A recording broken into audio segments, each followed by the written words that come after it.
You know, it's a great pleasure to have Arizona Governor Jan Brewer on the program. How are you, Governor? I'm doing just fine, Mark. Thanks for inviting me. Well, it's a great honor. I just wanted you to tell the American people you issued an executive order the other day. What is this executive order all about? Well, it's about the Obama administration offering all kinds of backdoor amnesty to illegal aliens in the state of Arizona and across the country. And the bottom line is that we're not going to tolerate it, and he doesn't have the authority to do that. And so, according to state law in Arizona, it expressly and specifically says that we will not issue driver's licenses, and the public overwhelmingly voted twice, I might add, Mark, that they don't want public dollars to pay for benefits for illegal aliens. And so I took an oath, of course, like most elected officials, to stand up and support the laws of the state of Arizona and defend the Constitution. So that's what I've done this week in regards to my executive order prohibiting these individuals who are not legally in this country from receiving Arizona driver's licenses and public benefits. You know, Governor, I'm going to tell you something. You have a Margaret Thatcher-like strength, and I'm going to tell you why from my viewpoint. It's because you've had to put up with a president who has specifically targeted what you're doing, an attorney general who has specifically targeted. You got a very bad decision out of the Supreme Court. It was an outrageous decision, in my humble opinion. And you don't roll over and play dead. There you are, coming back saying, excuse me, we still have state law here. And the president may think he has discretion to do what he's doing, but I'm compelled to do what I'm doing. I mean, I really want to salute you for your courage, because you know what? Most of the other governors don't have this courage.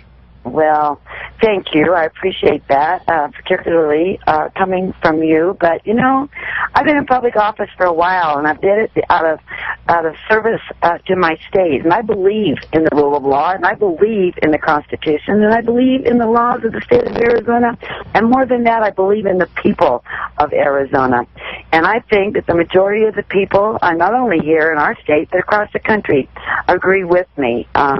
We have been inundated with phone calls here with the people expressing their support, and I'm so grateful for that, because I could not do what I'm doing without that support and encouragement from the people of America. I want to ask you a question. It's not a nice question. It's not intended to be trouble. I mean, were you invited to speak at the Republican convention? No. You were not invited. All right. I was not invited. Mm-hmm. Well, the RNC chairman wants to come on this program, so I'll definitely have him on the program, and I'm going to ask him. Oh, great. It's you, and it's a couple others. We love him. Yeah, we love him. Now, I want to know why you weren't invited, but that's a whole other story. Yeah, well, they've got a lot of people to choose from, and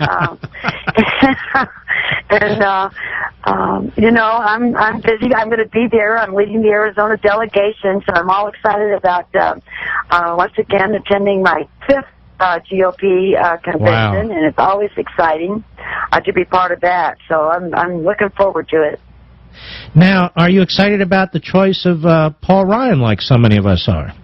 I am. I think it was a terrific choice. I don't think that it could have gotten much better. He had a lot of good people to choose from, but I think given Governor Romney's background of government and the private sector and being successful, and then throwing in and choosing this great guy, Paul Ryan, that has a background in economics and understands the economics of everything and the budget, that is going to be a dynamite duo. And it's just exactly what America needs. Now, do you think we're going to win Arizona? Well, on my watch, it's not going to turn blue. I can tell you that. I am working really, really hard. And not only am I working hard here in Arizona, but I've been traveling around the country, and wherever 2 or 3 are gathered together, I'm taking my message. Because I'll tell you, Mark, I really believe that the bottom line is the base will hang tight on both sides. We have to go, I believe, after that population out there that says, my vote doesn't count, I can't make a difference. And we have to explain to them why it is so important for them to get out to the polls and vote.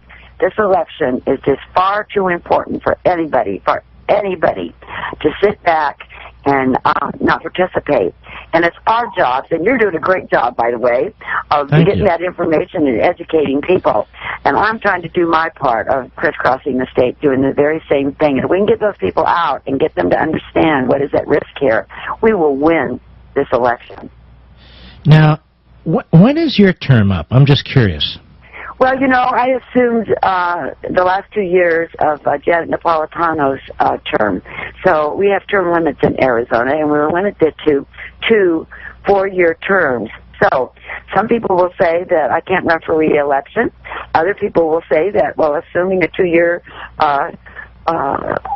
term, if you will, out of her 4-year term is not a term, is written in our Constitution. So there are people that want me to challenge that law and move forward, and I haven't given it a lot of thought at this point in time. I think once we get over this election, then I can kind of settle down and decide just exactly where and what and how I'm going to do with my life, which I feel would be most beneficial to me and my family, and certainly to my country. Well, Governor, I think the word term means something, and I hope you'll consider running again. I really do. I think there's a lot of people all across the country. I mean, I'm not from Arizona, but the country has a lot riding on your success, you know? Well, I appreciate that. From the support and the encouragement is something that gets me through these rough times, and I appreciate it so very much. And I appreciate you repeating it on the air to me, because that just gives me the strength to move on. It's been tough. It's been hard. There's no doubt about it. And you know, you're out there trying to defend things that you shouldn't even have to defend. You ought to be living in a country and following the laws and doing what's right, and trying to get our economy turned around. But on so many instances with this administration, we know that they've got an agenda and they want to continue down that path. And I'm not going to sit back and let my country go to hell. No. Now that sounds like the old Barry Goldwater right there, you know? That's good. That Arizona air out here. Amen. Well, Governor, you're welcome on this program anytime. You have a big supporter so much, here. Mark. All right. Thank you so very much. And you guys, you keep up the good work. You've got a great following out there, and I know that everybody listens to you and they love you. And you're a truth teller. That's what I like. Well, God bless you. Thank you so much, and try and relax this weekend. Have a good time. Yeah, thanks. All right. Okay. I know there's a lot going on. Take care now. Very nice lady. Very nice. But more than that, folks, you know, when you find people who are fighting the good fight and they're under enormous attack, imagine being her.